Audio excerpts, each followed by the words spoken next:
Praise the lord. ఈరోజు దేవుని వాగ్దానంగా యెషయా గ్రంథము 43వ అధ్యాయము 25వ వచనాన్ని చూసుకుందాం.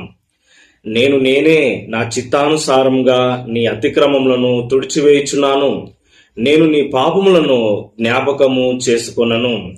దేవునికి స్తోత్రం, మహిమ కలుగును గాక. ఎంతో చక్కటి వాగ్దానాన్ని మనం చూస్తా ఉన్నామండి.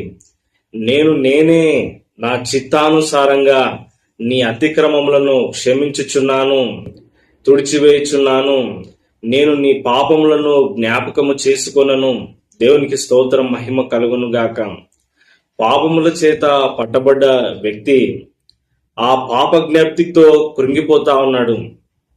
పాపములు చేసిన వ్యక్తి నేను పాపిని కదా అని నలిగిపోతా ఉన్నాడు. అలాంటి వ్యక్తికి అద్భుతమైన ఒక శుభవార్త ఏంటంటే, నీ పాపములను ప్రభు క్షమించి ఉన్నాడు. దేవునికి స్తోత్రం, మహిమ కలుగును గాక.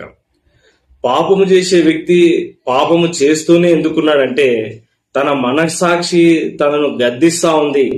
నీవు పాపివి, నీవు దోషం చేసినావు, నీవు పనికిరాని వ్యక్తివి, ఇంకా నీ జీవితం ఇంతే అన్న మాటలను బట్టి, ఆ దోషారోపణను బట్టి తిరిగి పాపం చేస్తున్నాడు.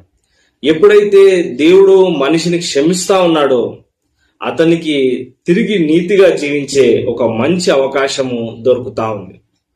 మరి పాపముల చేత పట్టబడ్డ స్త్రీని అందరూ రాళ్ళు పెట్టి కొట్టాలనుకుంటున్నారు, కానీ యేసు ప్రభువారు మాత్రము ఆమె